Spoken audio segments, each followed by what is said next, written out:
एक लड़का और एक लड़की जब शादी करते हैं, उसके बाद जब संभोग होता है, नॉलेज की कमी की वजह से वो करते हैं बहुत सारी गलतियाँ।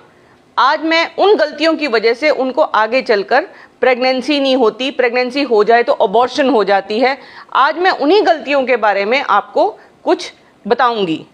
एक लड़का और लड़की जब आपस में मिलते हैं तो प्रेगनेंसी होती है, लेकिन लड़का और लड़की कभी भी शादी करने से पहले प्रेगनेंसी के बारे में, रिलेशन के बारे में, सेक्स के बारे में, संभोग के बारे में बात नहीं करते हैं।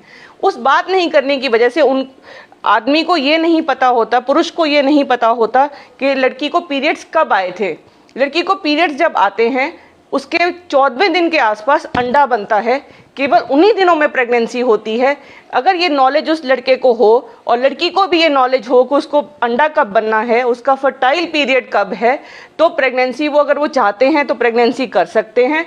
अगर वो अवॉइड करना चाहते हैं तो उन दिनों में वो अवॉइड कर सकते हैं।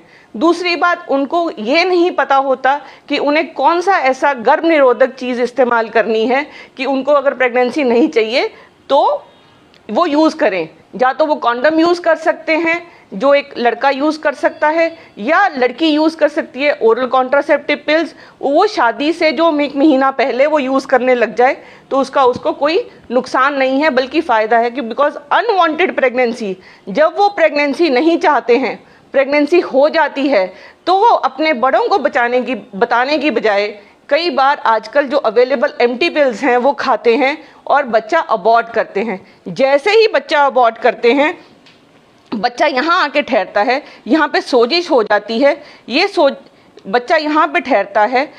और जो वो एम्प्टी पिल खाते हैं तो वो कई बार बच्चा आधा निकलता है, कई बार वो ट्यूब में ठहर जाता है, कई बार इन्फेक्शन होने से ट्यूब बंद हो जाती है, तो आगे चल के बच्चा होने में मुश्किल हो जाती है।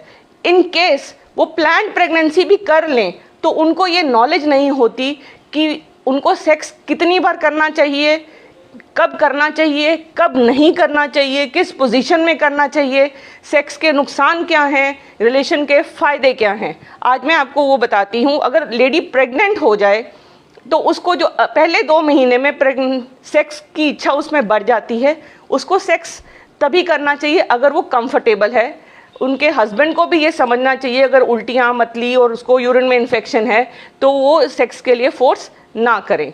इसके अलावा रिलेशन तभी बनाएं अगर लेडी को पहले कभी कोई प्रॉब्लम नहीं है, कोई पेट में दर्द नहीं है, कोई ब्लीडिंग नहीं है। तभी पहले 2 महीने में तो नॉर्मल पोजीशन में विद मेल आप वो सेक्स कर सकते हैं। लेकिन जैसे जैसे बच्चेदानी बड़ी होती है, पेट बाहर को निकल आता है। जैसे पेट बाहर को निकलेगा लेडी का, तो सेक्स 4थे महीने, 5वें महीने, 6ठे महीने में तो उनको अपनी पोजीशन चेंज करनी चाहिए, जिसमें क्या फीमेल ऊपर रह सकती है, आदमी पीछे से कर सकता है। ये जो पोजीशंस हैं जब वो फॉलो कर सकते हैं। आखिरी के महीनों में सेक्स कम करना चाहिए क्योंकि उसमें जो आदमी के जो स्पर्म्स होते हैं उनमें प्रोस्टाग्लैंडिन्स होते हैं, जिसकी वजह से लेडी को टाइम से पहले दर्दें शुरू हो सकती हैं। और उसको हमेशा कॉन्डम यूज़ करना चाहिए प्रेगनेंसी के टाइम अगर वो रिलेशन बनाते हैं।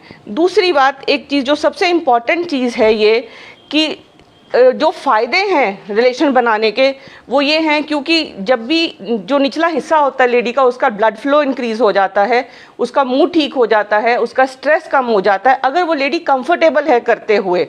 लेकिन अगर लेडी को कोई ब्लीडिंग है, कोई पानी पड़ता है, कोई अबॉर्शन की हिस्ट्री है, कोई प्री टर्म लेबर है, या प्रेगनेंसी बहुत मुश्किल से हुई है, या बच्चे 2 ठहरे हुए हैं, तो उनको ये रिलेशन अवॉइड करना चाहिए। रिलेशनशिप ज़्यादा फ्रीक्वेंट तभी करें अगर आप दोनों की सहमति हो।